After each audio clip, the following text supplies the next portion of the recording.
Hello, everyone, and welcome to Ukikicast, Episode 5. This is our second take. Today, I am your host, TASer59, and our guest today is an excellent TASer, Fifdspence. How are you doing today, Fifdspence? I'm doing great. How about you? I'm doing swell. It is November 8th. So, Yes. I know you pretty well. You're an excellent TASer, been around for a while, but for those who aren't really involved in the SM64 TAS community, who are you and what do you do? Yeah, so my name is Fifdspence, and recently what I'm best known for is working on a speed task for the A button challenge. So the A button challenge in Mario 64 is trying to beat either Stars or the whole game with as few A presses as possible. And the goal right now is to make a 70-star task that'll be hopefully 0 A presses, but maybe it'll end up being 1 A press depending on how Fire C goes. So that's probably what I'm best known for. But I started off doing test competitions, which I was actually inspired to join by seeing one of your reveal streams. Oh, really?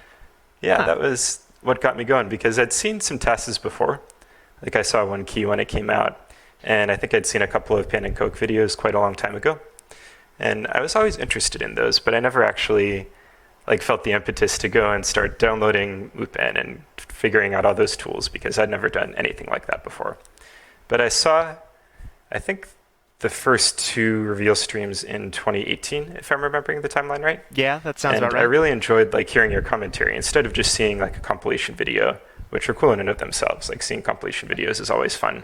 Yeah. But I could actually hear an expert on the game talking about all of the things that made runs maybe a little bit faster than the previous runs, and all of the ideas that the runners had used to get their better placements.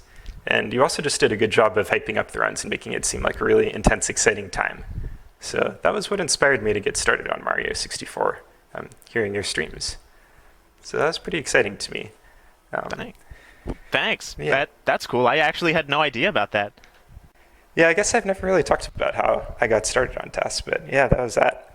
And I spent way too much time on my first run. I entered Task 3, and I stayed up late 4 nights in a row trying to save every last little frame that I could.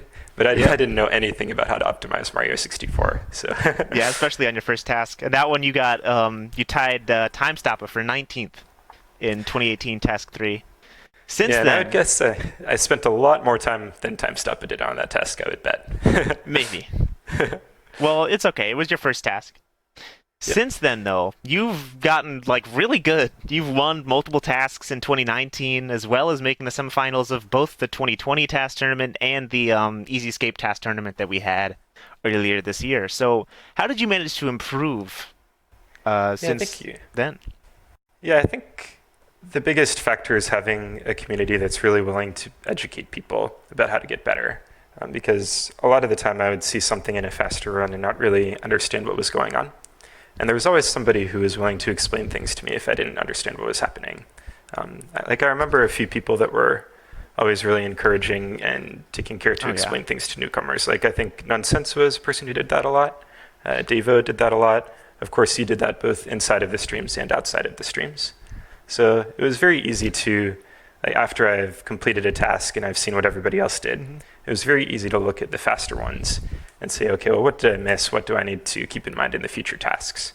And I feel like every time you really, really make a serious effort at something, but then you get beaten, there's a lesson in it. And that lesson is something that you can take to improve your next task. And yeah, I think that's really it, is working with the community. And I made a point of entering, I think, every single task since then. I just wanted to make sure that I was... You've entered a ton of them. Yeah, I don't think I've ever missed one. And I think it was important to me not only to try to think a little bit about each task, just to see what I could learn from people who did it better, but also to support the community, because I really enjoyed all the time that I've spent working on this stuff. And I wanted to make sure that the competition succeed and get a lot of entrants. So yeah, I always wanted to do that. And we'll see, maybe a task competition will come back someday. Maybe. And if so, then I'll do my best to keep on entering every single one, although I can't always spend as much time on it as I used to when I was staying up late before I had my job. There's a lot of people that people want to do these task competitions, but they don't have as much time now, which is slightly sad, but either way. Entering all of them Or at least I don't know if I can't. Did not check if you entered all of them, but I saw that you entered at least like a solid 99% of them. So that's just the constant grind is just really something that's very impressive to me. Thanks. So Yeah, I think I always wanted to put something together, but I wouldn't say that they're all of equal quality, of course. I think oh yeah, it's some you're going to be better and some important. you're going to be worse. That's just how it is. Yeah, I think it's important to not have like too much ego about your tasks if you want to improve. Like I think it's important to just be willing to try stuff out, and even if it doesn't go well, at least you can learn something from it. Yeah. Well said. So, over the multiple years of task competitions that you've entered, which entry have you been the most proud of? So that's an interesting question, and I think it's hard for me to not say just the first time I got gold because it's such a really great feeling to get gold on something and to find that you've done the best task that you've ever done. So I think I have to go with my first gold, which was a task in 2019. the ROM hack. I think Super Mario 74. It was a ROM hack one. And I spent a lot of time on that one. I spent time like grinding out every single frame that I could, like redoing each part just to get a little bit more time squeezed out. And it turns out I didn't have to do that. I won by about half a second, I think. But I'm still glad that I spent the time to do it because I came up with a task that not only had what turned out to be the faster strat, but that I was also really happy with the optimization. I think like the tiny little optimizations have always been one of the weakest parts of my testing ability. That's not really one of my like strengths that I spend a lot of time on. And even when I do spend a lot of time, I'm usually not like optimal at it. So I think I was pretty proud of the job that I did micro-optimizing that task as well. Nice. Well, don't sell yourself too short. I'm just saying. You are like really good. But yeah, I think I'm solid at it, but I think I will never be quite elite at it, which is okay with me because that's not my biggest interest, those micro-optimizations. So what would you say your biggest interest is? I really like to forge new ground and come up with new strategies, which is really what drew me to ABC testing in the first place. Like after I got some experience in the competitions, I always knew that I wanted to try expanding out into something else, something outside of the competitions. So one of the options is to start working on 120, and lots of folks have gone that route. And I have a lot of respect to people who like will spend a lot of time to grind out a frame or two in 120. Like that's an important thing to do, and it brings the test along a lot. But to me, it doesn't quite feel as exciting as when you come up with something completely new that nobody's done before, and you work it out and you realize, oh, this is actually quite a bit faster. Like that's a really exciting feeling. So that's why I ended up going into ABC testing, because there's never really been a huge effort in optimizing ABC speed tasks. Yeah, it's mostly just been, oh man, one A press saved here, and then move on to the next one. Yeah, exactly. Which makes sense because there's always been a lot more to discover, but now it's starting to slow down the A press saves. It's been quite a while since we've got one. So it sort of seemed like a good time to start on an ABC speed task. Yeah. So, okay, well, that already answers that question. So, you've been working on the ABC, the optimized SM64 A button challenge tasks for a while at this point. First of all, which star is that on now? Is that going in order, or is that just like you're doing whatever star you want? Yeah, it's mostly going in order. Right now, the TAS has, I think, 39 stars finished or something like that. Oh, wow. And next up is Vanish cap under the Moat. But there are still some changes being worked on. I think Jong is doing a more optimized version of the Bat Star in Hazy Maze Cave. I forget what it's called. Navigating the Toxic Maze, that's it. Yeah. Jong is working on a more optimized version of that star. And everything from there up until like Big Boo's Haunt is hexable. So I've sort of been moving ahead and working on stuff while he optimizes that. And I'm looking at Vanish Cup under the Moat now, which is actually a star that already has a really good TAS. Pannon did quite a good job of speed testing that one. It's cycle limited, and I think he got the fastest possible cycle. So now I'm just looking into optimizing the part after the cycle. Oh yeah, same thing as in 1 key, I believe, where you just got to wait on the elevators. Yeah, exactly. And you have to wait even more in the ABC task because if you're doing like a regular speed task where you're allowed to press A, then those elevators, they are a cycle, but you can still get to all the reds without having the elevators in perfect places. Like if we could save another 10 or 15 frames beforehand, then that probably would save time despite the cycle. Yeah. But in ABC, You there's can't some just do the wall elevators kicks that, on the yeah, banisters. yeah, exactly. In ABC, you can't really save part of a cycle and end up saving time because there are only certain times where you can get on the first elevator. So you just can't get enough height to get onto an elevator when it's like partway through, and you can't wall kick off his stuff to get to Reds. So just gotta wait until next time it rolls around. Mm-hmm. And that makes it a little bit easier to TAS too, because you don't have to worry as much about those micro optimizations. Like obviously you want to save the time, but if you lose a frame somewhere and you still have to wait like 20 frames for the cycle, it doesn't really matter. Yeah, though I am trying to be careful about that because that's come back to bite me before.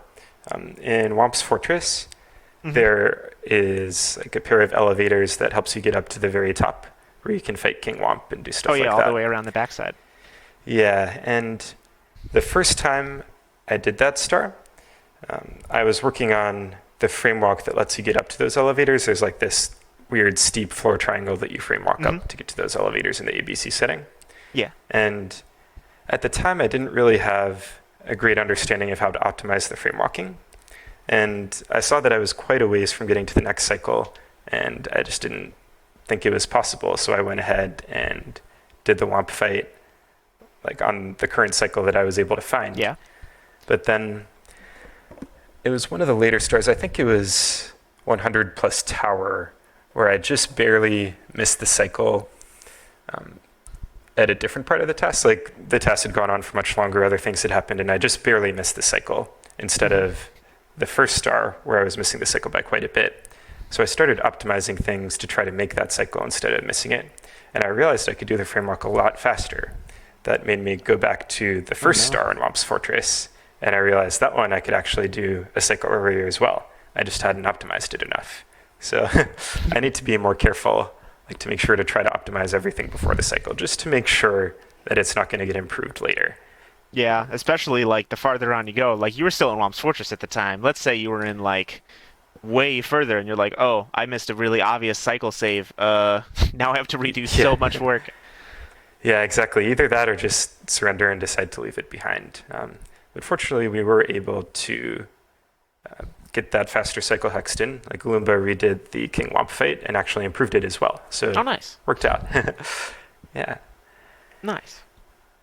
So about this A button challenge, you mentioned you find it interesting having to like come up with like new strats or whatever. Sorry, not or whatever. Coming up with new strats, not being able to jump. I'm not being dismissive. I swear. No, I get that. No, you are good. I totally get it. So what is the most challenging part of not being able to jump? Like, there's so much you take for granted. Is Mario's literally jump man? Like, what do you think is the most interesting and challenging part of that? I guess something that's really interesting about it is that there are platforms that don't look at all intimidating to like RTA players or players who are used to playing Mario 64 normally. They're like, oh, I just jumped from this platform to this platform, or I long jump from there to there. And in the A button challenge, that's not always an option. You almost always have to find a creative solution to like anything that you do. And one area where that's manifested pretty interestingly to me is collection of stars once they're spawned. So like a lot of the time, if you're doing RTA and you say you beat the penguin star, little penguin lost in CCM, and then the penguin like talks with you for a little bit and the star spawns and you go and you jump and you get the star, and that's that. But you can't do that in ABC because the star is just too high. So what you have to do is you have to like go run into some wind that pushes you all the way up to a higher platform, and then you dive off of that higher platform to get the star. So that star collection that you take for granted in just like a regular TAS or regular RTA, it's not so easy in ABC. Most of the time you're just jumping and then ground pounding and that's it. Versus it's just the little things that you don't even realize, oh, all these things you take for granted. Yeah, exactly. And that happens to a lot of specific star collections, actually. So, like in Lethal Lava Land, when you defeat Bully the Bullies, there's a star that spawns that's too high. So you actually slide kick off of the platform, you hit the lava, and then you go back to the platform and get the star during the lava boost. Huh. Oh, yeah, because the stars of Mario 64 spawn at different heights. Shoutouts to the one Pan and Coic video. Yeah, exactly. Dang. Yeah, it might be interesting to go back to that video that Pinnin has and like for each star, mark the method that's used to collect it. So like the first half of the video, it'll all just be like dive recovers. And then the second half of the video, it'll be like bounce off this spin drift or take the wind up to a higher platform or lava boost or something else. Yeah.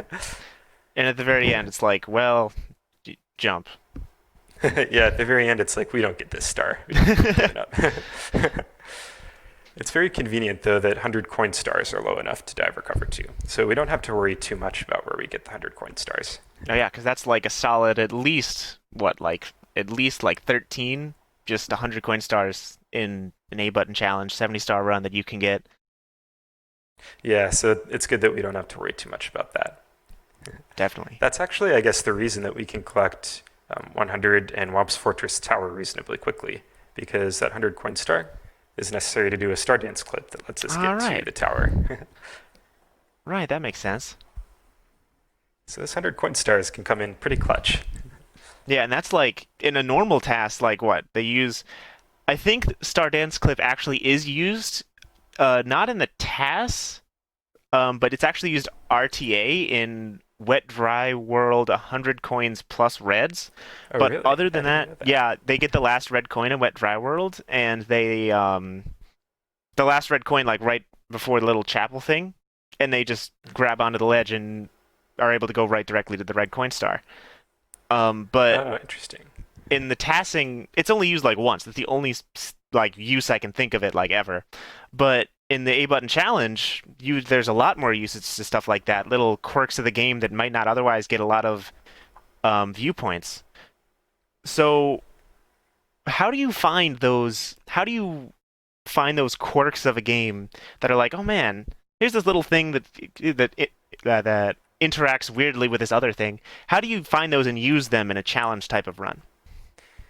Yeah, it's a good question. I guess there's been a lot of work already by, of course, Pan and Koic and Tyler and DS and Ever and a bunch of those folks. And they had already looked into some of the strats and like discovered a bunch of tech that has ended up being useful. So I definitely can't claim credit for like most of the ideas. Yeah. But there are a few stars, actually I guess a decent number of stars, where I've run into something new, some like placement of enemy that ends up being really useful or something like that. And I wish I could give a good explanation of the process for finding something new, but it's really just like try a lot of different things and see what seems kind of close. Yeah, and eventually, if you keep trying, you might eventually find something that just barely works. Makes sense. But there's no real great way to describe how to do it. A lot of the time, looking at the code is pretty helpful. The code of Mario 64 itself. Oh yeah, decomp especially. Yeah, that can give you an idea of whether what you're trying to do is even remotely feasible. Like if I add up all of the Y positions that I can get from this bounce off of this enemy, is that even going to get me high enough? Like that kind of stuff that relies on knowing the details of the code itself can be really helpful. Oh yeah, like the one thing I think of is like, what is it? The ABC to enter the ABC strat to enter Secret Aquarium. If decomp did not exist, I do not think that strat would ever. That strat is insane. Yeah, I definitely believe that. That's for sure. So, okay, let's move on to the next question. So that project, the ABC project, has led to some faster times in non-challenge runs as well. The one that I can think of most notably off the top of my head is the Cool Mountain red coins with the one C-up strat that you used on the slope after the long fall. So how do you find those strats that even not challenge runners can miss? Yeah, that was a pretty fun star to do, and to find out that it ended up being faster for 120 as well. I guess an interesting thing that's not SM64 specifically, but in my profession, I'm a data scientist, is that if you give an AI system less information than another AI system, it's sometimes the case that the AI system, I promise this is related, sometimes the case that the AI system with less information does better. And that's because in a situation where it has more limited information, it sometimes has to make like a better better theory of what's going on. It's kind of hard to explain, but versus falling into like a local maximum or something. Yeah, like it has to come up with a more holistic understanding instead of just like over-relying on one really useful piece of information. And I think a similar idea applies to challenge runs, where people who work on a task that's not in a challenge run setting, they have like a set of tools that they're most used to using and that they're most used to being fast. And they'll primarily think about those tools. And if I'm working on a challenge run, I have a pretty different set of tools that I'm relying on. And that different set of tools usually isn't faster because it is a challenge run. So things are going to be harder, usually won't be faster. But it's occasionally possible that one of those will be faster, and it'll be obscure enough that people won't consider it in a regular run. Like it just doesn't occur. Yeah. So I think in the CCM case, it's like an extremely small slope that it turns out you can see upslide on. And I was investigating that really tiny little slope because there's a really troublesome red in CCM Reds. A lot of RTA players have come up with different ways to do it. And I wanted to figure out the fastest way to do it with TAS. And I wanted a lot of speed, but I didn't want to be in the buttslide animation because when you're in the ABC setting, you can't jump to get out of the buttslide. Yeah, exactly. You just kind of have to wait it out. So I needed a good way to get into like a hyperspeed punch or something like that. And the C upslide was really good for setting that up. So it ended up working out really well for ABC. And then Dargos watched it and he said, wait, isn't this faster for 120 as well? And it turned out to be. So it didn't even occur to me when I did it that it might be faster for 120. But hopefully some of those things will come up again. I don't know how often it'll be, but I think the other 120 world record that's been influenced by ABC is, what's that one called? Tower of the Wing Cap. So that's one that I built a brute forcer for. Oh, yeah, and I know I said before that I don't really love the micro-optimization, but one sort of goal that I've had in this project is to try to beat every star for this ABC project. Like I want to try to improve every single one, give it a decent shot. And that Tower of the Wing Cap case is tough because that's a 120 world record. That's not just an ABC world record. That's a 120 world record. Like in the 120 star run, that just doesn't even press A at all, just because you already start off flying in the air. So. Yeah, you're right. Yeah, exactly. So you never have to press A for the regular run. So the 120 record and the ABC record are exactly the same time. And I knew that I wasn't going to be able to outfly Plush. That's just not something that that I'm going to be able to do. I haven't practiced flying that much, and he's excellent at flying. So I figured instead I'd have a computer try to do it. And fortunately, with some decomp reading and a little bit of programming, it was able to get that to work out. And since then, Krithilith has taken these brute force ideas, his own brute force ideas. Like, he did it independently from what I did completely, and what he's done is incredible. But I was glad that it worked out in this case of Tower of the Wing Cap. Yeah, because like the brute forcing aspect of games, it's like we've gotten to the point where computers can just try so many things and so many like micro optimizations, even if they're not like people are way more like pointed where they can actually notice the things directly. Computers can just try out so much things so fast. It's like, especially with decomp and stuff. Yeah, for sure. Yeah, decomp has enabled a lot more brute forcing. And I know that Krithilith has been working with like a core of the game that lets you run at much higher FPS than you can in an emulator. And I ended up using that to improve the Koopa the Quick TAS in BoB on Battlefield as well. So Krithilith helped me out with getting all that set up and figuring out how to run it. And I think it saved 30 or so frames. Nice. That's like over a full second. So, so that was really helpful. Thanks. So how much would you say that those tools, because obviously those tools are very helpful, but like brute forcing obviously isn't the best for every star. Obviously, some stars are just better attuned to it, like swimming stars or flying stars.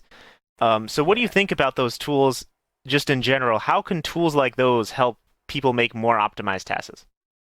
Yeah, that's a really good question. So there are a few kinds of tools that we use. Some of them, as of course you know, but just for anyone who doesn't know, like there are some tools that we use while we're tassing to inform our tasks. So like memory watch tools that let us figure out what's Mario's speed so that we can try to optimize it by hand. But the tools that we've been talking about just now for automated brute forcing are kind of separate from those. So they're not as much aids to our own testing as they are for finding little improvements that are too difficult for humans to do themselves. And so far, I guess science of doing this is pretty young. There's a lot to still figure out. Most of what's been done so far is just like trying random perturbations of the joysticks and stuff like that. So instead of having the X position of the joystick be 55, try 56 or 57. And if you jitter the joystick a little bit, then hopefully it'll make it a little bit faster. And that's really all that we've tried so far. But I do think there's some hope for a somewhat more general optimization tool in Mario 64. Like maybe it'll be possible to come up with something that can like take in an input TAS and clean it up a little bit and spit out that TAS.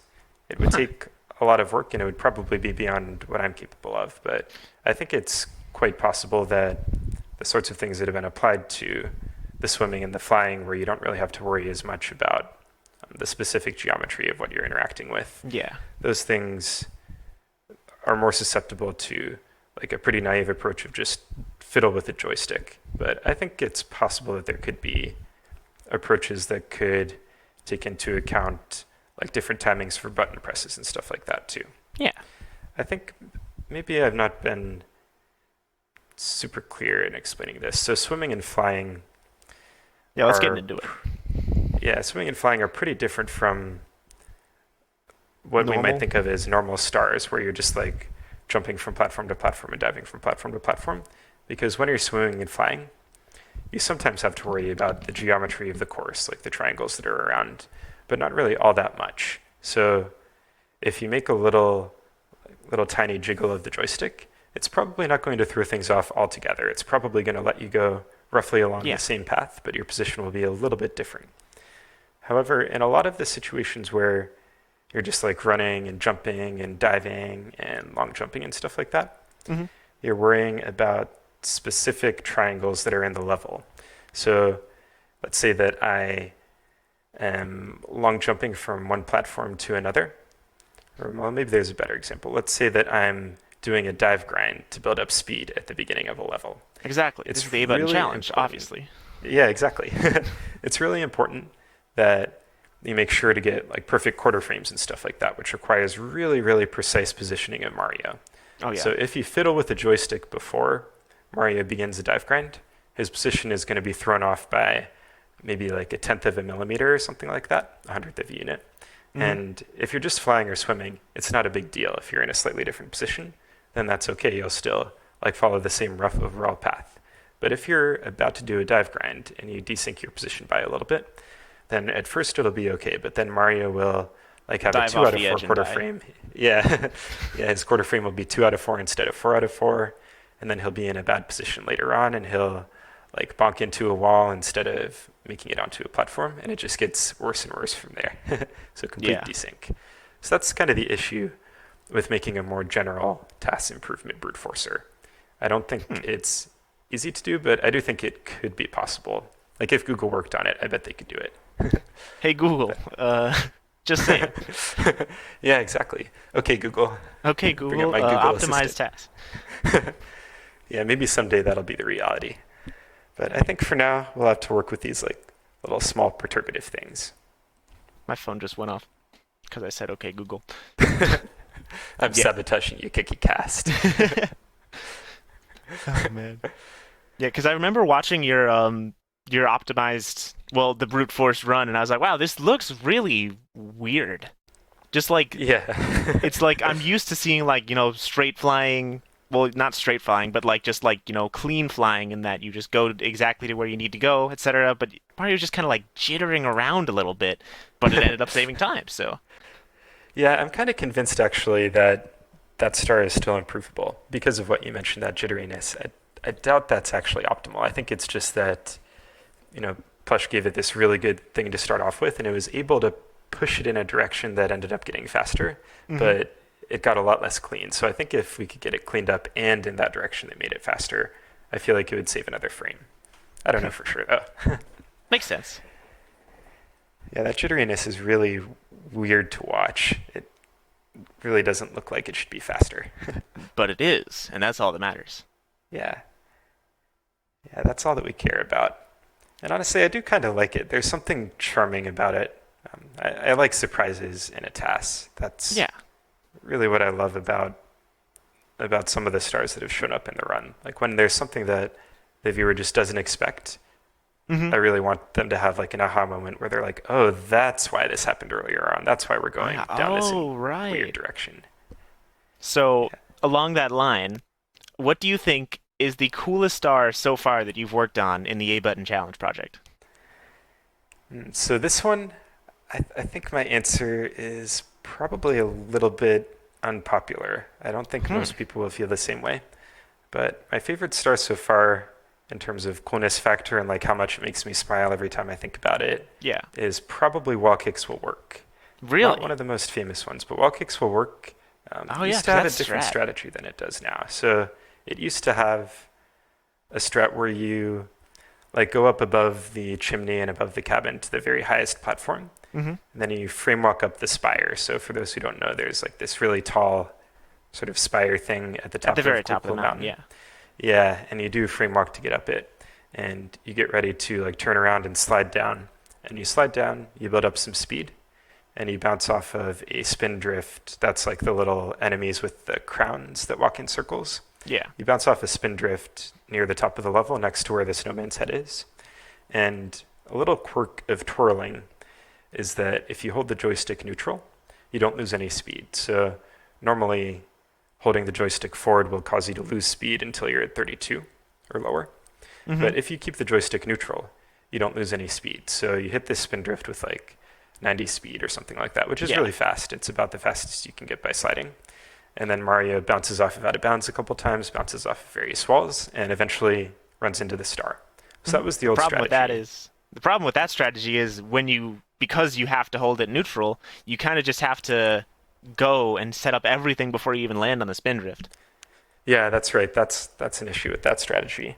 And another issue as far as speed is concerned is that we're bouncing off of a spin drift that's all the way at the top of the level, and the star is Mm-hmm. at the very bottom of the level. Yeah. And twirling downward is really slow. It takes a long time to twirl downward. So that takes a lot of time. And I really wanted to obsolete that strat. Mm-hmm. And I kept trying so many different things, and I couldn't figure out a faster way to do it. And then I thought about a free run that I saw Oh from baby. quite a long time ago by Nonsense and I think yoshiegg. And they found this weird C-up slide spot in Cool Mountain where you can get up like 300 speed or something ridiculous like Oh that. yeah. And they build up a whole bunch of speed going along this slope, and they press Z to go into buttslide, and then they like, I don't know, run into some random stuff all around the course, the kinds of things that you do when you have a bunch of speed, Yeah. and they continue on the free run. And I was looking at the other spin drifts in the level and trying to figure out how I could use them. And one of those spin drifts was lined up pretty well with where that C-up slide takes you. It wasn't perfect, but it was lined up pretty well. So I started messing around with that C-up slide that Nonsense and yoshiegg did, and I couldn't quite get to the spin drift that I was looking at. And I was kind of disappointed. I was like, oh, this would save so much time and it would look so cool. And then Ever pointed out an idea that wouldn't build up quite as much speed, but would let Mario have a better angle. So what I was doing was giving me a poor angle. Like I was going along two different triangles to get as Yeah. much time building up speed as possible. Mm-hmm. And the angle that I had to take to do that was not ideal. But he pointed out that it might be better to just use one of the triangles and not get up quite as much speed, but get a much better angle.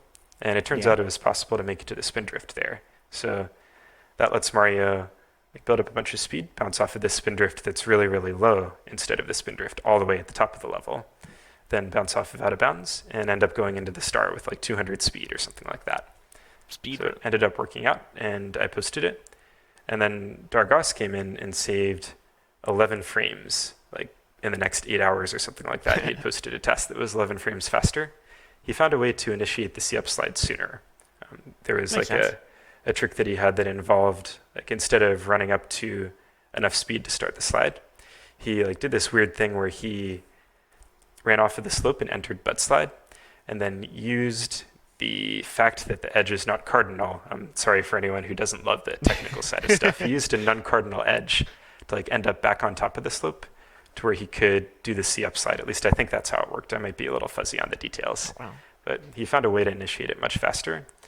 And the way that this star ends up looking to me is just so cool. Like Mario starts off and he dives way down to a random part of the level that RTA runners would have no reason to go down there, especially to do wall kicks will work. Oh, yeah. And then he builds up a ridiculous amount of speed along that C upslide spot, bounces off the spin drift, bounces off out of bounds into the star, and it's over just like that, blink of an eye. And it's almost half of the time that it was before. It saves quite a lot of time. Oh, yeah. Just because of the spin drift location.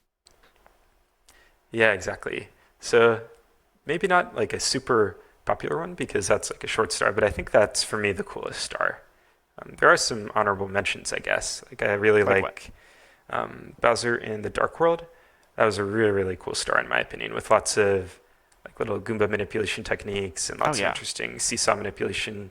And mkdasher did a lot of really cool stuff on the first half of that star. Like a super optimized version of the infamous 207DR that you have to do. Oh yeah, that one. Even I know how bad that one is. Yeah, I'm glad that I didn't have to do that. That mkdasher saved me on that. So he did a really remarkable job at the beginning, and I got to finish out the end, and that ended up with a really cool collab for the two of us. I really like SSL Reds. That's one where there's just a lot of cool tech used in SSL Reds. There's some cloning at the end of the star. You get the 8th red while you're carrying all the way on like the other edge of the level. Yeah, that's a strat that Panon came up with. You spawn the star, and then you clone it, and it's right in your hands. And earlier on in the level, there's some other cool stuff as well, like a really, really optimized fly guy bounce that Ystem came up with. It's super fast fly guy manip. There's a part where you bounce a crazy box into a tornado. This is something that Tyler came up with, the idea of you take a crazy box into a tornado, and tornadoes preserve your vertical speed while they're pulling you upwards. That's a weird form of vertical speed conservation. So tornado gets you way up high, and you still have 92 speed when you get to the top of the tornado, 92 vertical speed, which is quite a lot. And that lets Mario get a huge amount of height to land like on top of the pyramid and then do a backward belly slide into a fly guy. It's a really weird looking sequence. Self-plug, I would recommend watching that star, but that's self-plug, too much self-plug. Nice. I'll stop nice. I mean, this is literally, we're interviewing you on the podcast. Of all the times to self-plug things, like, you know? That's true. I'll be a little indulgent then. That's a cool star. SSL Reds, you can watch that one. Nice. I'll get Stick to link that one. Yes. I guess those will be my honor. Oh, and I guess I have to do one more. Whomp's Fortress 100 plus tower. Eva came up with a way to do that one, and that's just a ridiculous strat that requires using the Hulp to throw a cork box to like a really high spot of the level, and then have really, really specific coin RNG to get a coin to be right next to the bullet bill block. And while that's happening, Mario races up to the top of the level as fast as he can, grabs the coin right before it despawns, and spawns a 100 coin star that lets Mario get to the bullet bill block and then onto the tower to collect the star. Yeah. I mean, I remember that is just like really cool. I remember the whole history of that star, just going all the way up, and how I remember when the fastest route for that star was to use the super saturated. No, is that star? I think I might be thinking. I think it was 200 coin stars. Yeah, 200 coin stars, which you can only do by getting like 65,000 coins. Yeah, something like that. Yeah, your strat is a little bit faster, maybe. It's Ever's strat. I not to like be quibbly. I just want to make sure that he gets the shout out for that. Right. Yeah. I did implement it. So yeah, the implementation was really tough because the RNG for that coin is super specific. It's like 1 in 10,000 or something like that. Dang. So, on the topic of working together with people on these TASes, would you say you do a majority of your TASes like solo, or with like input from the community, or like collabs, or what? Yeah, so the TAS has been, like, I think I've been the main driving force behind the TAS, but I've had a lot of help and support from other people. So there are a total of 9 people other than me with input in the TAS, and I think I have inputs in every star. Well, Nice. you could debate about whether I have inputs in Tower with the Wing Cap because that was the program rather than me myself. But How do we for, define has, you know? yeah, Let's for not get every into other that too star, I much. think I have most of the inputs. But there's been a lot of support from the community, not only in terms of like actually doing inputs, but also in terms of testing things. Oh So yeah. there are some folks who've had like really, really long slices of inputs. Jong had a lot in Toxic Maze. mkdasher had a lot. Uh, in Dark World, DS273 had a whole bunch in Shifting Sandland, like stand atop the four pillars, whatever that one is called, where you fight IROC. So there are Hmm. lots of folks with plenty of inputs, and they often take on really, really difficult parts of the inputs, which I really appreciate. Yeah. Like Wisdom with the Flag Eye manip and Jong with the Bat manip. Like you really have to do a super deep dive into the code to figure out how these enemies tick and what the optimal way to work with them is. And that's a challenging thing to do. It takes a lot of time and effort, and people Hmm. have done those tough parts, which I really appreciate. And as we mentioned before, mkdasher doing that super, super precise 207 dive recover in Dark Hmm. World, like that's super clutch that somebody else was willing to like take that huge task on. That you didn't So have to, in other words. yeah. So I've had a ton of support from the community and lots of testing of ideas and coming up with strats. Yeah. And in the end, I think I've been like the person uh, who sort of takes responsibility for making the tasks move along, even when it's like a less exciting part or Yeah. less fun part, less novel part. And I think that's a really crucial part in bringing a project to completion. But I'm far from doing it alone. Yeah. It's a team effort. You're just the team leader right now, you would say, right? Yeah, yeah, I guess so. And I kind of hope that something similar happens for 120. Like there was a lot of progress going on Hmm. a few years back when Plush was taking on that role for 120. He brought it really, really far and did an intense amount of work on it. Oh yeah. And I hope that somebody ends up stepping into that role for 120. I don't think it would ever be me, even after the ABC task is over, because that sort of mega optimization just isn't my strength. But I Yeah. think there's a chance that somebody will take on that role eventually. I hope so. Or the Yeah, plush gets not burnt out again. that's true. It's tougher for 120 because doing it at that level of optimization takes an incredible amount of time. Like I do what I can Oh yeah. for the ABC tests, and I'm happy with the level of optimization. For me, I'm pleased with how it's going, and like I don't intend to try to go back and iron out every single frame of every star. I just Yeah. want it to be close. But 120, like that's just at a different standard altogether, Hmm. and it takes so much brute forcing, not in the computer sense, but in terms of like the trying lots and Person lots of sense. different Yeah. angles by hand. Yeah, just try to get the perfect angle to save that one unit that'll get you to the next frame. That's something that I don't envy. I don't envy anybody who puts the impetus on themselves to do it. Yeah, Because that's you do fair. get to stars that are just less fun than others. Like I've really enjoyed doing this test overall, but there are times when I'm like, well, I would like to be working on the next star instead of this star, but I have to do Yeah. this star because the next star is RNG dependent, and I just got to do this star now. Like Yeah. it's That's always fun, but some of it's more tedious than others. especially on ones because for the A button challenge, you get to do a lot of like new routes and stuff. You get to have a lot of the honestly funner parts of like, oh man, what do I do here? What do I do here? Versus Yeah, 120, which is kind of in a lot of stars, although not all of them. There are still improvements, such as the improvement that was published earlier today. Um, what was it yeah, yeah. in Telltale TTM. Mountain Reds and 100?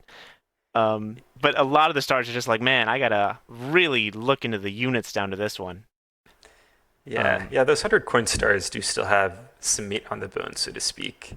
oh yeah. Just because people don't really do them as single stars as much due to the Hmm. RNG factor, I think. Yeah. But I'm glad that CSC and his collaborators tried out that new route. I watched that earlier today. That was an amazing task. Shout out Damn. to them. That's so That's cool. a crazy test. I really love the Yeah, glitchy wall kick to get out of the yeah. Whatever that star is called at the end of the slide slide, star. Yeah. right next to there. Yeah, yeah. That was an incredible test on their part. Everyone go watch right now. Yes, After definitely. listening to the end of this, obviously. Oh yeah. So, on the topic of time spent on TASes, which star would you estimate you spent the longest amount of time on, the most amount of work? That's a tricky question. I think it's hard for me to say for sure, but if I had to guess, I would say probably Womp's Fortress 100 plus tower. That might have been upward of 50 hours. I'm not sure about that, but it might have been.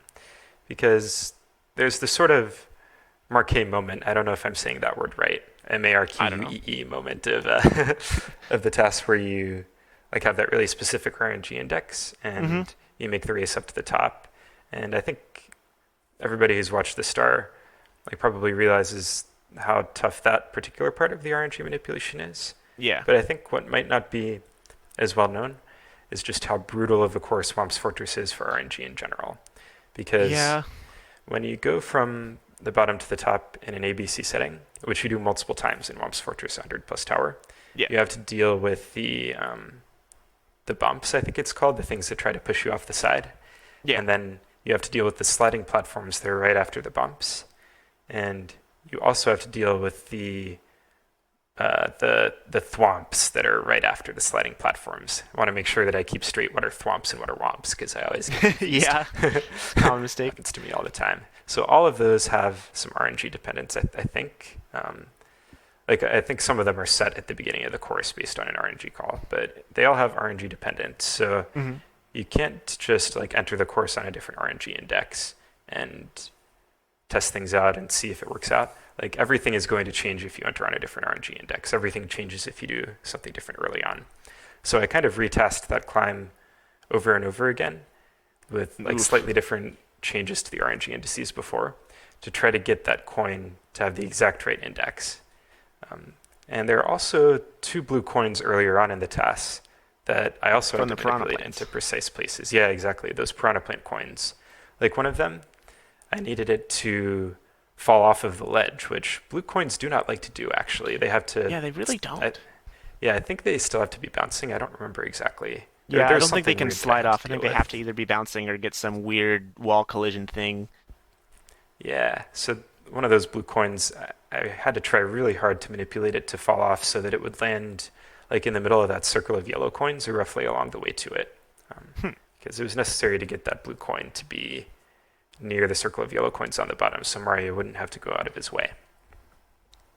So basically all that is just, let alone like the actual tasking required, the RNG for Womp's Fortress was just so much of a nightmare. You ended up working on it over and over. Yeah, exactly. And going back and changing the dusts. For those who are not familiar, which is probably most people, it's kind of a technical piece of tasking. The RNG manipulation that we most often end up doing in A-button challenge tasks is using a technique called slow walking. So when Mario is at rest and needs to start working up speed, like sometimes you'll do a slide kick and do dive grinds and stuff like that, but most often what you'll do is just run up and get into diving speed. So running, start with 8 speed, 9 speed, 10 speed. And when you're running, you normally make dust if you like hold your joystick as far as you can when you're at rest. So you make dust, and dust affects the RNG. But there's a little technique you can do where you hold the joystick at less than full magnitude, like within a specific range, and you still get to the same speed, but you don't make dust. So it doesn't necessarily impact Mario's movement, but it impacts the dust. Now you have to make sure you can get the same angle, which isn't always possible for every joystick angle that you can choose. But often it's possible to either have a dust frame or not have a dust frame and still get the same speed and the same angle. So that's the best tool for RNG manipulation. But tasking is a little tricky on Mupen for doing these changes. You can't just make a change and then load a save state and keep going. You actually have to stop the task and reload the task to make sure that you've done what you want. So there are some like little tricks to try to get some idea ahead of time of what will happen without having to restart the tasks and like load save states, go through a lot of menus and stuff like that. But it takes some time. There's probably a more efficient workflow than the one that I have, but I've at least gotten better at that than I used to. So do you think stuff like that would be like more brute forceable in terms of getting different RNG values with like equivalent locations and stuff? Yeah, that's a great point, actually. That's something that I've been thinking of trying to do if I end up with any other really, really difficult RNG situations, because it should be possible to have the like Mario 64 core, the one that runs at higher FPS. It should be possible to take that and have it like check all of the possibilities on a frame for the joystick to see whether there's anything that's equivalent but gets a different RNG index. Like I think that should be possible. So maybe there's some way to have it automatically get the set of frames on which it can affect the RNG index for free, and then try every possible combination. Yeah, you're making a great point when you bring that up, because I do think that should be possible to implement, at least in theory. It would take some effort, but Yeah. I don't think it would be extreme effort. I don't think it would be like a huge collaboration that people have to do for months. I think it would be like one or two people working hard on it for a week or so could probably figure it out. Just make sure to thank me in the comments when you actually do that. Yeah, exactly. Okay, so let's see. So, on the topic of challenge runs in general, do you think other games could maybe benefit from challenge run TASes in the same way that Mario 64 has, let alone in just like smaller optimizations, but in terms of like parallel universes, etc., and stuff like that? Yeah, I would say, I'm not an expert on other games, but I would say that not only is it possible, but it might even be Probable? more true for other games than it is for Mario 64. Because I could be wrong about this. I'm not very in tune with the scenes for other games, but I think Mario 64 has had possibly more attention to its TASes than pretty much any other game. Like maybe one or two other games Like in the Mario SMB1 series, or maybe other than that, yeah. yeah.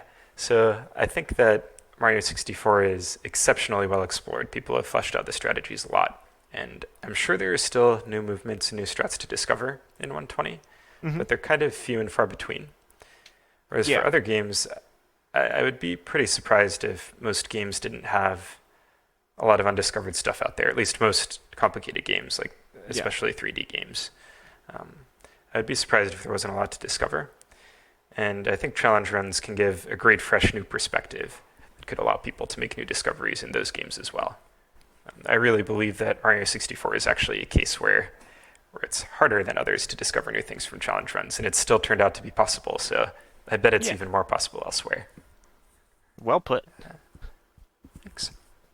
Dang. So, in the terms of more general tasks, you mentioned you're not really up to speed on a lot of other tasking things. Have you ever tasked any other games? Not very seriously. There was a time a few years ago when I got kind of interested. This was before Mario 64. I got interested in Before you Super saw the Mario light. Bros. 1 walkathon. Yeah, exactly. Yeah, I was interested in walkathon for SMB1 at one point, and I spent like a couple weeks trying to do it RTA on my emulator, and I also tried to do like some theory task stuff, and it was kind of fun for a while, but it was a little bit tilting as well. Like I'm not the kind of person who will like smash my keyboard or anything like that, but I was you getting get frustrated. Yeah. Yeah, and I normally don't get frustrated all that easily, so it was kind of a sign that maybe this isn't for me. Yeah. The one thing I can think about with Walkathon is the jump at the end of 8-4, at the very end of the game, that you have to get the wall jump on, and Yeah, so you're familiar with this run. yeah, I'm Sure. I pretty should know familiar. You're familiar with everything. Yeah, I got brains. So stuff I've like always that. been impressed by your breadth of knowledge in Mario 64 plus other games, because for me, Mario 64 is plenty enough to keep up with. That's fair. Yeah. Anyways, no, more about me. No. So how about just like speedrunning in general? Are you just soul tassing, or how about that? Yeah, pretty much. I haven't done any speedrunning except for that brief attempt at walkathon. I think I wouldn't be all that great at it. I'm not great at most games that I try. I'm fine with that. I don't need to be a great gamer. I just want to have fun. But I think it's a sign that speedrunning is probably not for me. But tassing is like a little nicer. There's this sense in which tassing is very forgiving because you can always fix a mistake. You can just You don't- re-record. Yeah, you don't have to stay stuck with something that you've done wrong. You can fix any mistake that you want to if you're willing to put in the time and effort to do it. Yeah. And I'm not going to fix every mistake because some mistakes are way back on star 11 of the ABC tasks, and that would require me to redo like 20 All of minutes them, of very yeah. challenging tasks. But you can go back and fix mistakes, and I really like that. That's something that we don't get to do in a lot of hobbies. Yeah. versus like a speed run. How many times have you heard speedrunners say, "Oh, this run sucks. I hate this run," while they're Yeah. getting world record? Yeah, exactly. And then how many times have you heard a speedrunner get like bad RNG or something like that, and And they're through just no like, fault "Well, of their own, that's it." nothing you can do about that. Whereas testing, you can even change the RNG if you want to. Yeah. That's Yeah, a it's really nice thing about testing as a hobby for sure. in that it's you can do whatever you want if you put in the time. You're not going to get screwed over unless you literally cannot do it. Yeah. Yeah, I got kind of fortunate recently in one of the stars that came up in the ABC TAS. Metalhead Mario Can Move requires you to build up a lot of speed. You have to get like 400 speed to bounce off of a scuttlebug to get the star. Oh yeah, that And you have strat. to That go. strat's really cool. Yeah, that one was one that I was kind of looking forward to it being done with because the speed build-up process is such a pain. You have to like hit a really precise sweet spot each time you reactivate your speed. Yeah. And you have to do it while swimming, and swimming is a clunky and awkward thing to do precise Yeah. movements for. And this whole time I was like sitting there building up speed, and I was kind of dreading getting to the end because there are 8 slopes that you build up speed along. You kind of go in a loop around these 8 slopes that are on the outside of the island that the swimming beast star is on. And you have to reactivate the speed from one specific slope. So this whole time I was building up speed, and I was like, I'm going to get to the amount of speed that I need. I'm going to be at 440 speed, and I'm going to be like 3/8 of the way around around the platform, and I'm going to have to like go back and change things so that I'm not swimming all the way back to the beginning. I'm going to have to redo a lot. But I got lucky. I didn't have to redo too much because when I got to the end, I was only like one slope away from being in the right place. So I used a slightly different strat for like the previous 2 or 3, and I didn't have to redo all that much. Nice. And I was able to get to the right platform at the right time. I should say the right slope at the right time. So that was not super related, but that's been on my mind lately. It's like, thank goodness I didn't have to redo that entire thing. That's a mistake that I do not relish fixing. Oh yeah, especially because of how precise that whole setup is. Yeah. So, what would you say? This is a completely unrelated question. What would you say is your favorite TAS, like ever?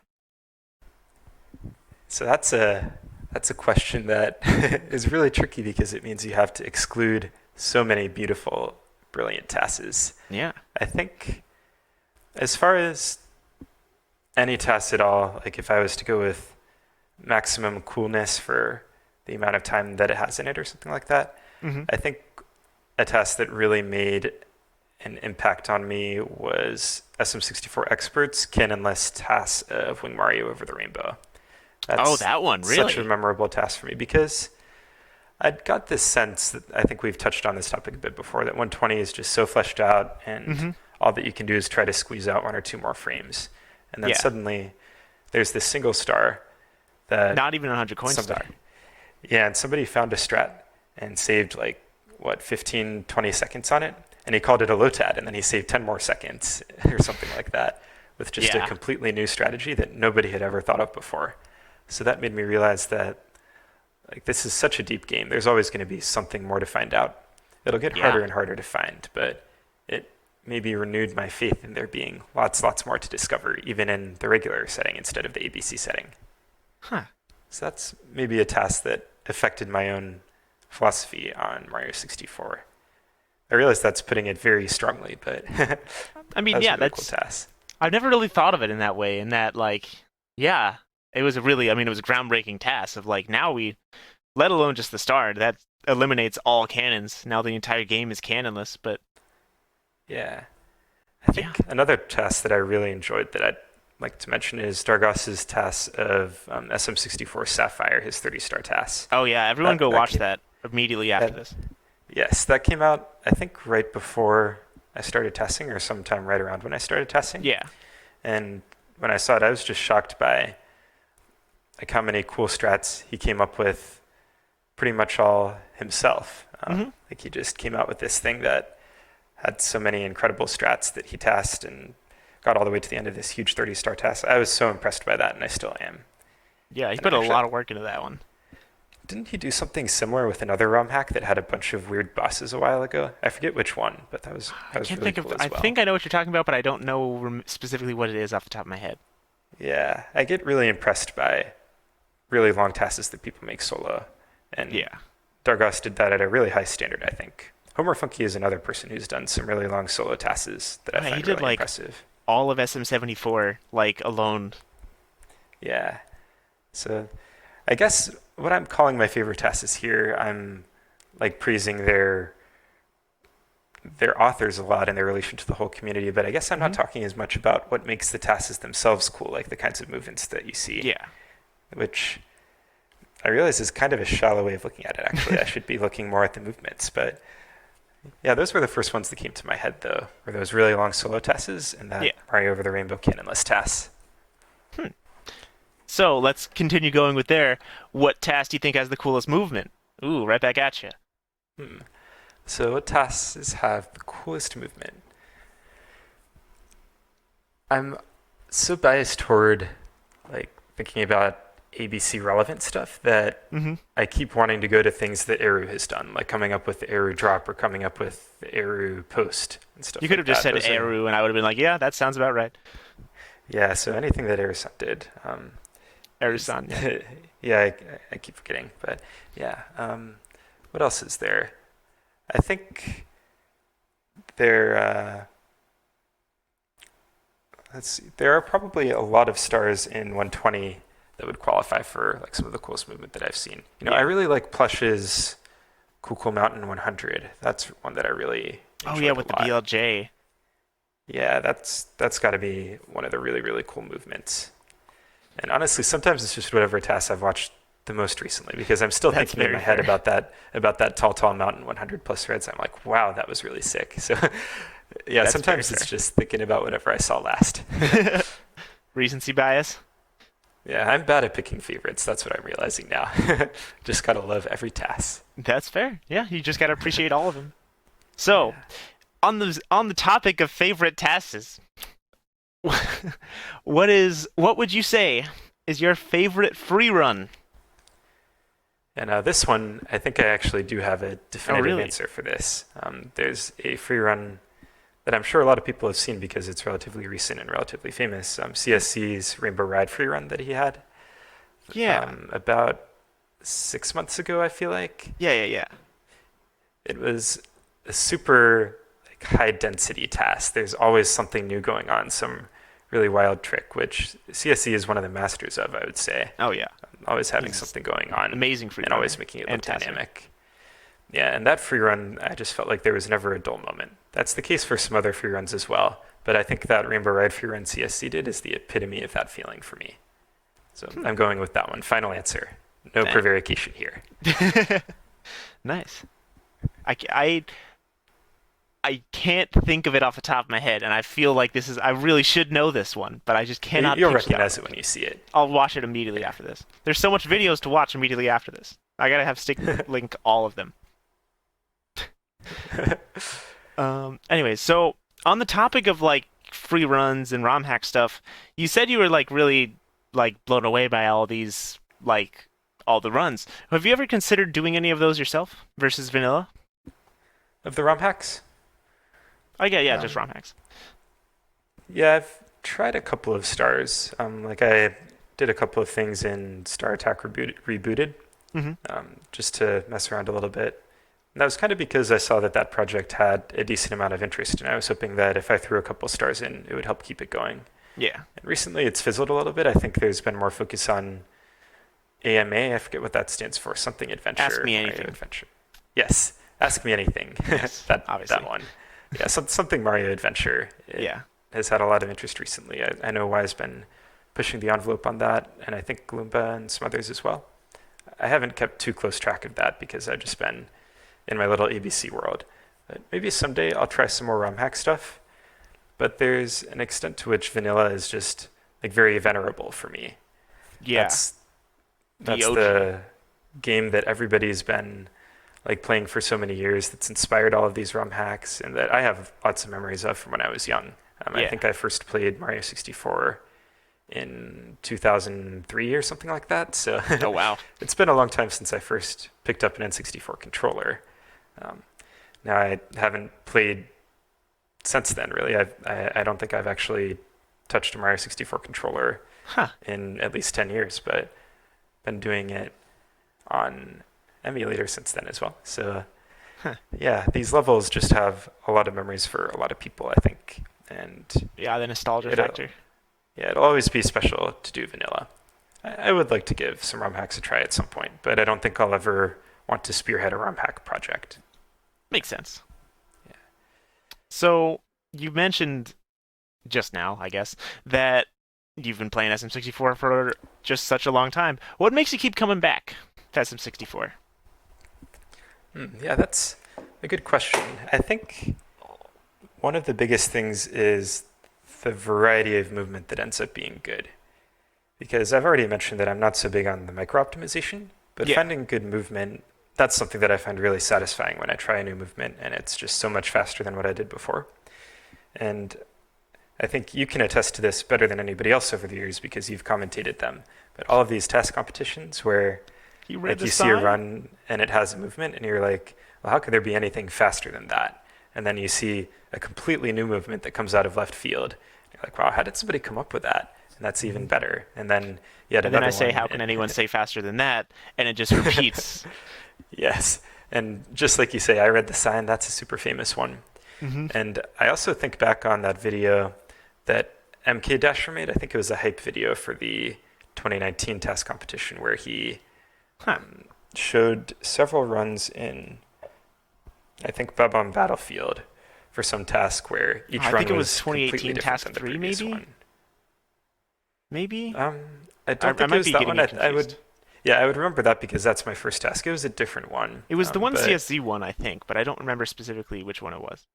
yeah, it was something where he showed, like mkdasher was like, well, what would you do to do this? Would you take the shortest route? And he showed the fifth place one, and then he was like, well, or would you take the most speed? And he showed something, and then he finally showed like the perfect union of everything with whoever did the fastest one. I think it was CeeSZee. Yeah, or it might have been expert. I'm not sure, but it ended up using that C up slide into the tree, and then some ridiculous speed conservation stuff after that. And I think it's a great example of how much variety you can have in Mario 64. Like So just this the simple whole seeming movement system. task, yeah, you end up with so many different things. Also, the glitches are just so cool. Oh yeah. Like you couldn't design a game to have better glitches than Mario 64 has. Just so many little quirks.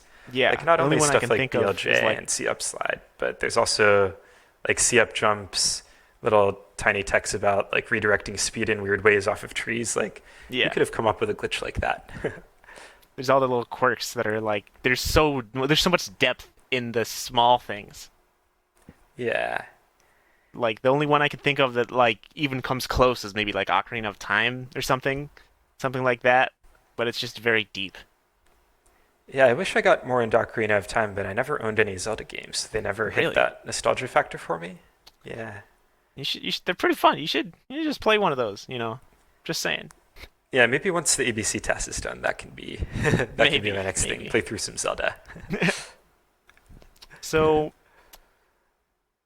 on the topic of those little things, or not even just little things, what is your favorite Super Mario 64 glitch?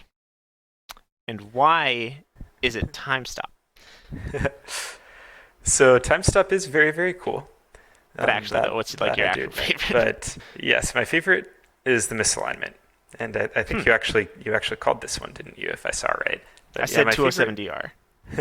Yeah, my favorite glitch is the misalignment. And for anybody who's listening who's not familiar with that, a misalignment is a corner where Mario can snap up to floors that he normally wouldn't be able to get up to because there's a wall in the way. So like if you have a floor and you want to get onto that floor, and there's like a wall next to that floor, and you're trying to get up to that floor, normally the wall might get in the way, like the wall will keep you from getting onto the floor. But there's a little 1x1 square, it's like 1 centimeter by 1 centimeter, on the corners of some platforms where the wall doesn't exist, but the floor does. And that lets you snap up onto the floor from much lower than you would be able to like anywhere else. Yeah. And I love that partially because it saves us a lot of times in the ABC tasks. Like it lets us do Bowser in the Dark World fast in 0 A presses. Yeah. It lets us get Versus onto the the Vanish strat. cap under the Moat switch. We use 2 misalignments in a row to get onto the switch. It lets us like climb the stairs in Womp's Fortress super fast. I enjoyed watching Cheese watch the ABC 70 TAS whip back, because when he saw that like Womp's Fortress climb, he was just like, Jesus Lord. And I was like, oh, I'm glad Cheese likes that. I need to go like find that clip. I really enjoyed watching that. But another reason that I like misalignments, I'm just going on and on about misalignments. Yeah, you're good. Because, keep going, dude.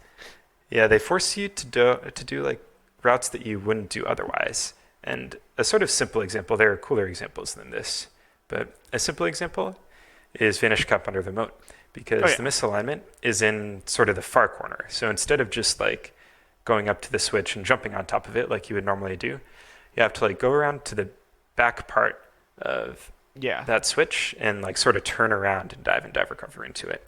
And that's sort of a simple example, but I feel like misalignments have the power to force you to route in unique and interesting ways that you wouldn't normally have to otherwise.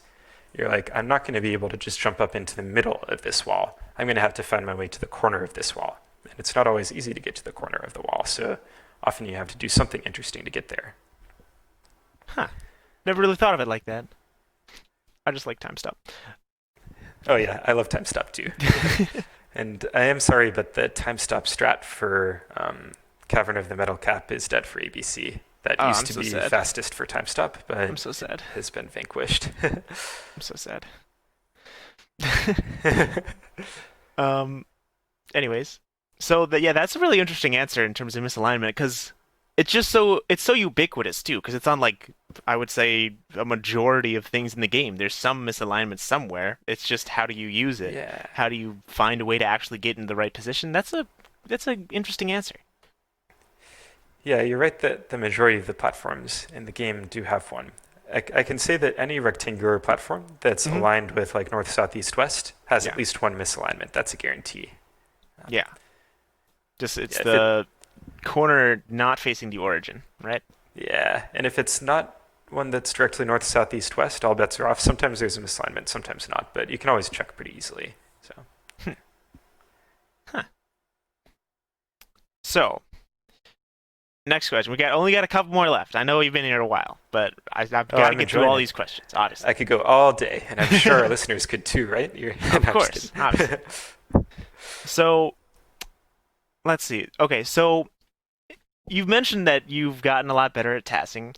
What do you still wish to improve on? So, I won't only give answers that I've already talked about. Like, I think micro optimization, I would like to get better at that. But there are some other things that I'd like to improve at as well. One of them is BLJs, because I've been doing ABC for so long, I have not really been testing BLJs. And also, a lot of the tasks that happen also ban BLJs. So I haven't really had a lot of times to practice it. I almost always lose tasks where BLJs are fastest. I don't do as well on those because I just don't have that much practice. It's just not even in your mental space of like doing it. Yeah, like I'm of course aware of a lot of the BLJ spots in vanilla, but I can't always figure out like the right way to set it up, the right way to use it. So I often end up using the wrong BLJ if I use a BLJ at all. It's just not something I'm a fish out of water for BLJs. So I would like to get better at that. And I've kind of been thinking that after the ABC test is finished, maybe 2023 or whatever. No, just kidding. Whatever it may be, a while away. I might want to give that Bowser in the Sky squish cancel strat a look. Ooh. Because I did TAS a squish cancel before for ABC trials, so I have like had to work with that before, and maybe I could try that out. Yeah, so maybe I could give that a shot doing the squish cancel there, but hopefully somebody else gets to it first because there's a lot of ABC stuff left to do. Yeah, and I'm trying not to get too distracted. So in some sense, I guess it's good that TAS comp is on hiatus, so maybe that helps a little bit because I'm not spending as much time on those. I can focus really well on the ABC TAS. So on the topic of the ABC trials, I completely forgot that existed until you mentioned it. Okay, let me formulate a question here. Let's see. What is your opinion on those? How did you think that whole thing went? How did you do that? That was a really, really fun time. Like I saw the video for it when Pinnon posted it in, I think, December or so. Something like that. Last December. Yeah. And I was so excited to finally to do that task, because that sort of journey of discovery of coming up with new strats, that's always something where I had always had to look for new strats in addition to what had been found before, which is tough. There's lots of stuff to find, but it's also been explored to a certain extent. Whereas ABC trials, this was like a completely new world that I was going to be exploring all on my own, because I was required to explore it all on my own. That's the rules of the competition. So I thought it was a really cool opportunity to break quote unquote new ground myself, but it's not really new because Pannon had figured it all out. But it's new ground for everybody else. And it's also a situation where you're kind of guaranteed that there's a best solution. I figured pretty quickly that it would be possible 0x. I didn't know if I'd be able to figure out how, but I knew that it was pretty likely to be possible after I saw that the first 20 or whatever were possible 0x. Yeah. So I don't think Pannon would be the type of guy to put in one at just random spot. Yeah. So I spent the first couple months of 2020 working on that. I was unemployed for the first few months after I'd finished up grad school at the end of 2019. So I had a lot of time to work on that. And that was a really good way to keep myself focusing on something other than just the drudgery of job apps, which get pretty boring. Yeah. I can definitely attest to that. So that was something that really helped me keep focused on a fun hobby during that time. And it slowed down work on the button challenge tasks, like the speed tasks a little bit, but that's okay. It was well worth it because it was so much fun to try it out. And big shout out to Jong for winning that. I was super impressed, because I honestly didn't think anybody would beat it in 0A presses. I thought that there were so many ideas required that everybody would miss at least one thing. I felt like that was the case, that even if you can figure out 95% of everything, then you're still going to be missing a couple of the trials. But Jong did an amazing job. He had every tool that he needed to solve the whole thing, which was super impressive. Yeah, he really went hard on that too. He put in so many hours. Yeah, he did a little bit of the gamesmanship of trying to appear that he was in a that he wasn't as far along as he was. That's funny. Which I definitely don't blame him for. I did, I guess, a different form of gamesmanship where I decided not to say that it was me that was getting those times until the end. It was just kind of fun to keep it a secret, I guess. Oh yeah, a little bit of friendly competition. Yeah. So there you go. There's the necessary ABC trials question. Here's the question I feel like a lot of people want answered. I don't know if you'll actually be able to answer this question. Do you think Bowser in the Fire Sea will ever be 0x on original console? Yeah, that's the $1 million question, isn't it? If Pannon put $1 million on that question, I mean... I bet his job isn't quite that good, but you never know. Maybe. But yeah, that's a really good question. I think, one thing that I will say, I think if it is possible, I think Tyler can figure it out. I'm very impressed by him, and I don't mean to put it all on him. I realize now how bad that sounds, because... No, I'll pull it all on him. Tyler, you got to do this. You only alone. But yeah, I think he definitely has the talent and the ability to pull that off. Yeah. He's a really special generator of ideas, I would say. As to whether it actually is possible, I couldn't say. I'm not knowledgeable enough about it to say for sure. My guess is that it's probably possible, just because all of the individual pieces are there, seem like they're there, but the combination, particularly the final speed transfer, seems so incredibly complicated that it's hard for me to be sure. I'm not at the point where I can say, oh, this is the blueprint and this is the obstacle. I'm more at the point where I'm like, well, here's an obstacle and we don't have a blueprint for getting past that obstacle, that final speed transfer. That's my understanding of the situation. So there have been probabilities thrown around, and I don't really know if I'm the most trustworthy on this, but my evaluation of the chances that it's possible is 70% or something like that.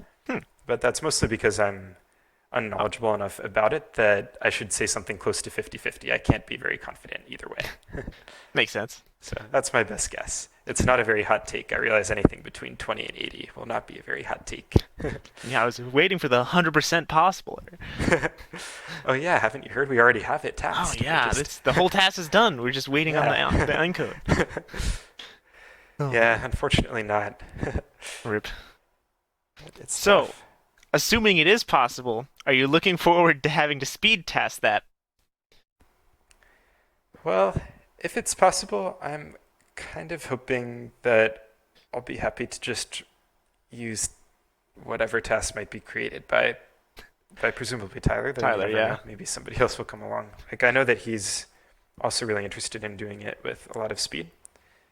So I think I'd be happy with whatever he did. Now, if he came out with a task that he thought was pretty improvable, then I might give it a look over to see how feasible it is to replicate the strats. Like it's very different to be the first one to do a strat and to be the one to optimize it. It's much, much, much harder to be the first one. I can say that for sure. Showing new ground versus just like making it slightly better. Yeah, well, I guess I should say, like it's easier to pull the strat off at all after somebody else has pulled it off. It can be really hard to optimize it, but it's easier to be the second person to pull something off than it is to be the first person to pull something off by a lot. Yeah, definitely. Like just knowing that something is possible. That was actually a big factor in the ABC trials. There's like a spreadsheet where people kept track of which ones they did. And whenever I saw something go to 0 from 1 for the sum of best, that would renew my energy to look at that more. And that makes sense. Yeah, same might be true of Fire C. Like if Tyler gets it done, then maybe I'll be able to look it over and think about it in detail and say, okay, well, maybe I understand this well enough to optimize it a little more. But I wouldn't really count on it.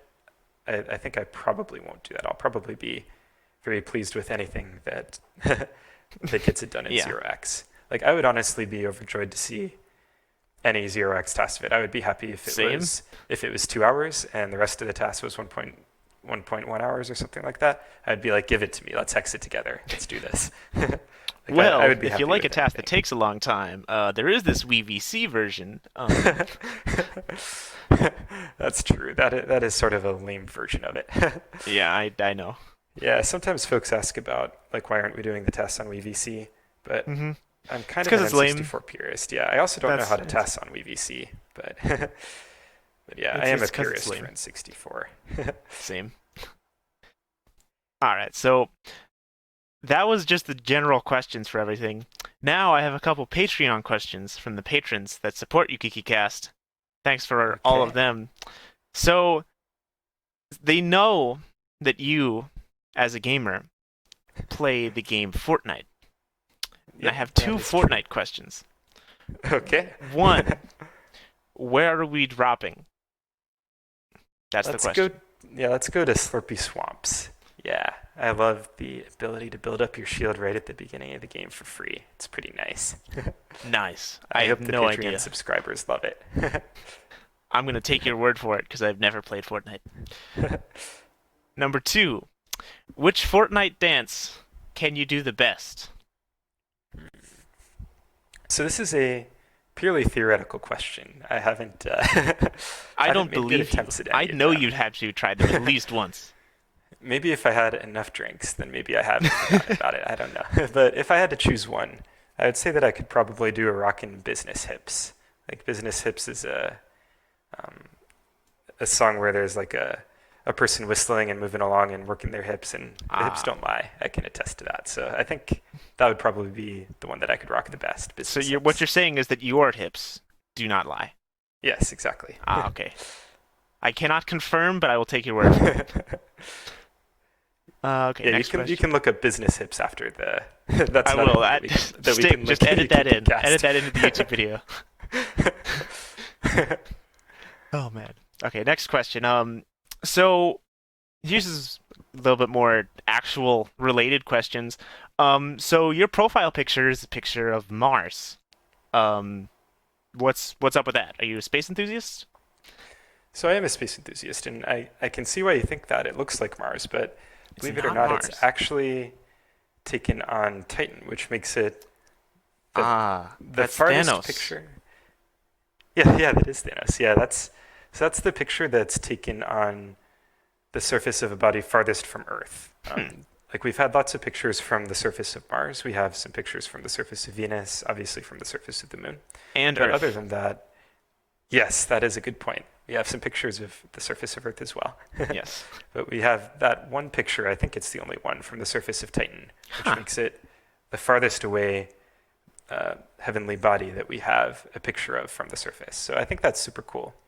That is, And yeah, I that's would really say cool. that I would say I'm a space enthusiast. I always like try to follow the news. I was recently pretty excited to see that they discovered some compounds on Venus that are really, really hard to explain the origin of. And it could be a hint at like bacterial life. It might not be. I don't want to be like clickbait science article kind of Fifdspence thing. confirms aliens? Yes, that's right. Perfect Ukikicast title. Yeah, exactly.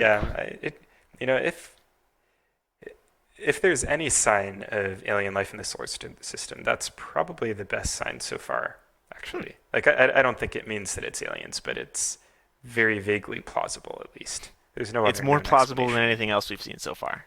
Yeah, so if you look up Venus phosphine, you can find out more about this space stuff. Nice. I know that Venus exists, and yeah, that's about it. Yeah, For you're me. halfway there. Yeah, that's the first word. Just got to work on the second one. So, here we go. Where did you get your username from? So this is a high school story, actually. Really? It's not that amazing of a story, but there was somebody on. One of my friends was coming up with rapper names for a group of friends, and my last name is Spencer, Mhm. so he started calling me Fifdspence, and I guess people liked it. It stuck pretty well. So ever since that, I've been using variations of that as usernames on all sorts of websites, and almost always like the most typical versions of it are taken. Like lots Yeah. of usernames are taken out there. So this is one Fifd. Like people don't really spell it that way, and for good reason. Yeah. But my first name starts with a D, so why not? Also make it like D Spence, short for D Spencer, whatever my first name may be. Yeah. So that's where Fifdspence came from. Huh. So, what you're saying is rap album coming soon. Yeah, just wait. It's going to be a rap commentary, actually, of the Ah. EBC 70 TAS. I'm still working on the rhymes. I got to figure out what rhymes with hope. Pulp. Yeah. Pulp. Yes, that's a good one. Pulp. Yeah, there you go. You love Yeah. your orange juice, All don't you? right. You just helped me finish up that rap. There you go. Yeah, you had half a bar. Now, Now I have one Commentated. bar. yeah. Getting there. Oh, man. And here we go. This is the final Patreon question. If you had to team up with anyone on a TAS, who would it be? Is it only one person? Is that required? Sure, let's say one person. Oh no. So I think one thing that I should do, I should choose somebody that I haven't teamed up with because I've really enjoyed all of my partners. Like I've teamed up with Rush and Krithlith on some task competition tasks. They were both incredible to work with, and mkdasher was like an amazing collaborator on Bowser in the Dark definitely. World. So I'm going to try to think of like somebody that I have not collaborated with before. I'm trying to take into account like the combination of like how much fun might we have talking about this stuff, and also how amazing of a task might we make. Yeah. I think it's a hard choice because there are lots of other people. There's that so I would many, love to so work many with, but TASers. I think I'm going to go with CeeSZee for this one as well. Oh. So another CeeSZee shout out coming out, but he's such a cool tasker. I've actually technically collaborated with him a very little bit because he did a part of the Talon star in SSL, but that was a fairly short star. So Yeah. we can get a longer co-op going at some point, maybe longer collab. That was weird. 0 So- press Freerun? When? Ooh, that's a very interesting idea. Maybe once this is done, we can do like a free Maybe. run to celebrate. Like after Maybe when you're stuck on Bowser in the Fire Sea. yeah. But yeah, actually that could be kind of interesting. Like once the entire 70-star TAS is done, like hex on a little bonus free run to the end of it, maybe somewhere. That could be Maybe. a cool idea. Maybe. I'm just Gotta saying. think that It'd be pretty over. cool. You hear that, CeeSZee? Yeah, that could be a fun collab. I'm not very practiced at free running, but it is pretty interesting to watch. So maybe give that a shot. So yeah, I have to pick Maybe- only one person. I'm going to pick CeeSZee. I got it. How about a Figured group? out. Let's make it more interesting. Oof. Well, I'd like to pull in nonsense as well if I could. Let's say you have like 3 people you want to work with. Let's say 3. 3 people, and I'm going to continue to exclude Thrush and mkdasher, who I've already done a decent amount of collaboration with. Yeah. So I'm going to keep CeeSZee as one of those. I'll put nonsense as another one. Mm-hmm. And Legendary. who else should I go with? You can make the argument for putting Silent Slayers in, but I think we should try to keep an injury-free team, maybe. Yeah. Silent Oh, you don't have Slayers to is call on- him out like that.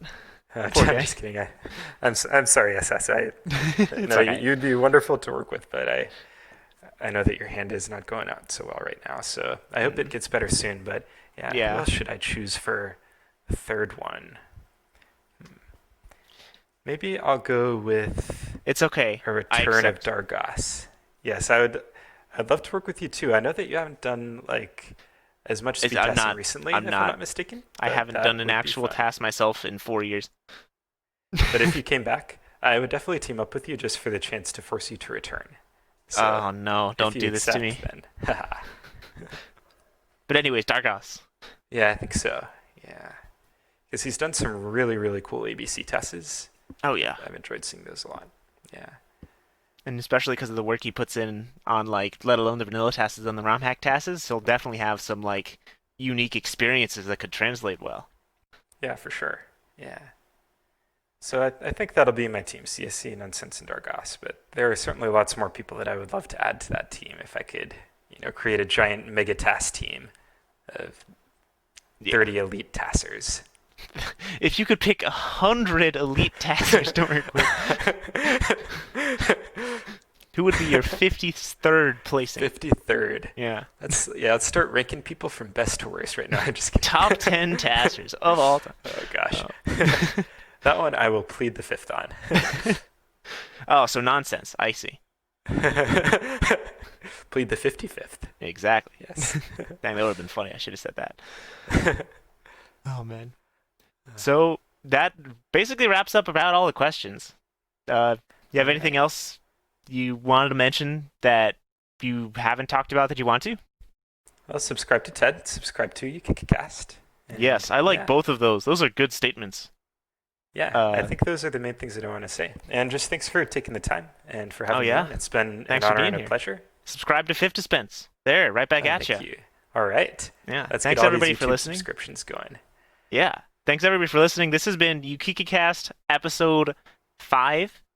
I've been your host, 11059, with Fifdspence, Legendary TASer. We've linked a lot of YouTube videos. They'll be in the description or something, wherever the description is on whatever server this will be on. Thank you guys for listening, and I'll see you guys next time. Peace out. You can say bye too. All right. Goodbye.